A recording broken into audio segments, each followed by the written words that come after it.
Muy buenos días a todos y bienvenidos a nuestro eFriday del mes de noviembre. Y es que casi sin creerlo nos queda ya poquito para acabar este 2023. Si hacemos un poco de memoria, recordad el tema del que estuvimos hablando hace exactamente un mes, en octubre, y es que hablamos de innovación social. Gracias a nuestra invitada, la Fundación 11, pudimos conocer con ejemplos en detalle el cómo la innovación y el cómo la tecnología podían ayudar a mejorar la accesibilidad y la empleabilidad de las personas con algún tipo de discapacidad. Muy buenos días, Elena, y muchísimas gracias por estar aquí. Buenos días, Marta, es un placer. Elena, como vais a ver en unos minutos, es una verdadera referencia a la inteligencia artificial en nuestro país. Actualmente es CEO y cofundadora de una startup que se llama Clibrain, y os voy a hacer un pequeño repaso porque, bueno, ahora veréis por qué hago un pequeño repaso. Elena ni es matemática, ni es física, ni ha estudiado estadística, ni es ingeniera. Es filóloga hispánica. Es doctora en Filología Hispánica y ha recibido incluso el Premio Nacional de Filología. Ha trabajado en empresas tan pequeñas y desconocidas como el CSIC, como Insight, que ahora se llama Indra. Durante varios años fue directora general de una startup americana de Silicon Valley llamada Cover Wallet del sector seguros que compró Aon, uno de los principales corredores de seguros a nivel global. Después dio el salto al Banco Santander como vicepresidenta de digitalización. Ha dado clase en Harvard, da clase en el IE, acaba de fundar 2 startups, es consejera y madre de cuatro niños. O sea, Elena es la única persona que conozco que tiene sus días 50 horas y no 24 como el resto de los mortales. Brutal el currículum de Elena. Y lo que sí que me gustaría es ponerle un poco en un compromiso de que nos cuente el cómo pasa de ser filóloga a ser un referente en inteligencia artificial. ¿Cómo das ese cambio? Bueno, esto ha sido una evolución natural en la que pues, todas las piezas acaban encajando. Yo empecé efectivamente desde la lingüística y cuando me fui a Estados Unidos y terminé mi doctorado en Harvard, pues me di cuenta de que la interdisciplinaridad era algo necesario, importante y que estábamos muy lejos. Entonces empecé a investigar en toda la parte de tecnologías del lenguaje, procesamiento del lenguaje natural, lingüística computacional. Fui aprendiendo, me fui formando, vi que no sabía suficiente, me hice otro máster, así. Aquí al final yo creo que la perspectiva en la vida es que hay que estar aprendiendo constantemente y además en un ámbito que está cambiando todo el tiempo. Entonces... También lo que es un hecho es que las tecnologías, normalmente las grandes tecnológicas y la inteligencia artificial hablan en inglés, como no puede ser de otra manera y sin ninguna duda.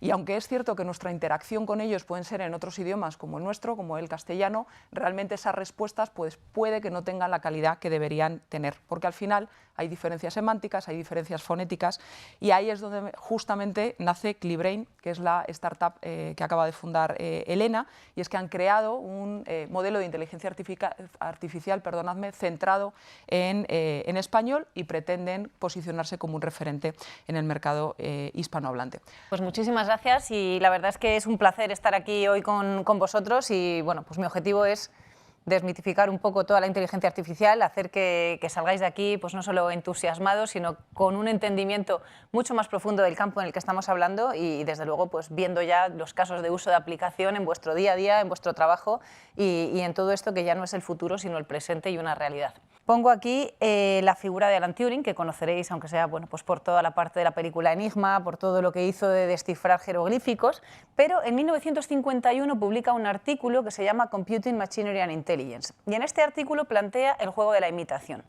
¿Qué es esto? Bueno, pues él decía que si una persona y una máquina están en una sala y hay otra persona que está fuera, en el momento que la persona que esté fuera no es capaz de diferenciar si está hablando con la persona o con la máquina, la inteligencia artificial estará madura.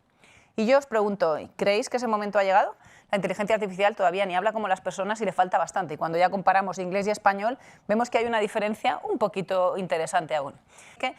Primer mensaje de la mañana, tranquilos que la inteligencia artificial no va a acabar con el mundo ni va a destruir a nadie porque todavía nos falta mucho y además somos nosotros los que tenemos que educarla.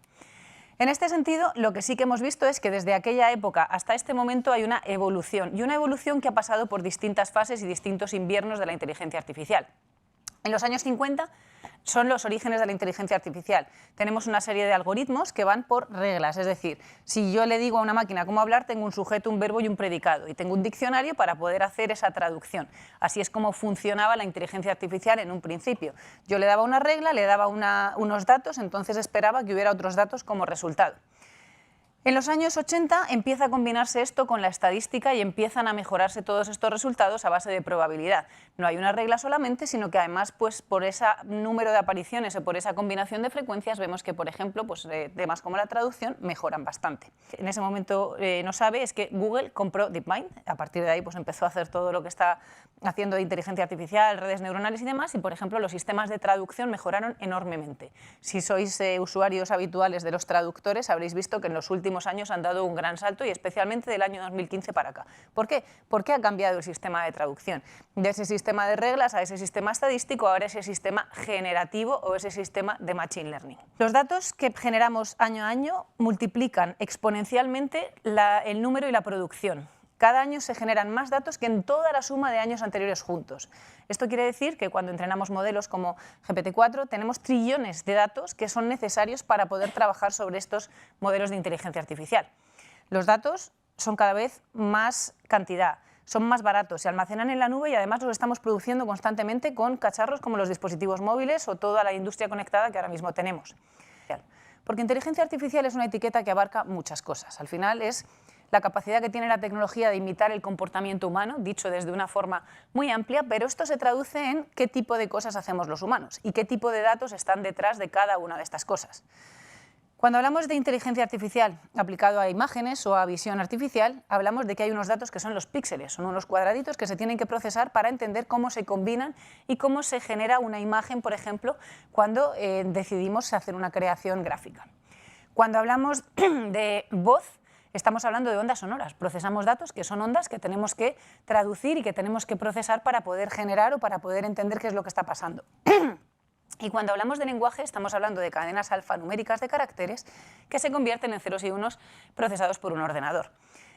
Pero además, esto, cuando yo voy a enseñarle a un ordenador cómo hablar y voy a entrenar un modelo, pues tengo que decir que estas palabras tienen una función dentro de la frase, porque no es lo mismo un nombre que un verbo y además tienen una serie de flexiones, tienen una serie de funcionalidades y esto es lo que nos lleva a los famosos tokens de los que nadie sabía nada hasta hace medio año y de pronto todo el mundo habla. ¿Qué es un token? Bueno, pues un token es un cacho palabra, por así decirlo. Pero es que ese cacho palabra, dependiendo del idioma, cambia. Porque, por ejemplo, el turco es un idioma aglutinante que tiene un montón de morfemas que están todos pegados. Es decir, que usar ChatGPT en turco pues puede resultar bastante más caro porque tiene más tokens. Y además, el problema que tenemos es que todos estos niveles del lenguaje se complican todavía más cuando hablamos de un idioma como el español que tiene 600 millones de personas y 22 variantes lingüísticas. Estas cosas que he puesto aquí son una forma de representar cómo se hacía una clasificación, por ejemplo, de unos correos electrónicos. Oye, yo tengo un buzón general de correo y quiero saber si me hacen una reclamación, me hacen una consulta o realmente alguien quiere buscar, presentar una queja. Bien, ¿cómo se hacía esto? Bueno, pues esto se hacía con un sistema de clasificación en que yo, como os contaba antes, ponía la palabra en su contexto y decía la palabra banco. En un contexto de paisaje significa esto. En un contexto financiero, pues significa sucursal. De pronto ponemos estas máquinas a funcionar, les damos trillones de datos para que se entrenen y después los ponemos a funcionar aprendiendo de ese contexto y razonando con ese contexto.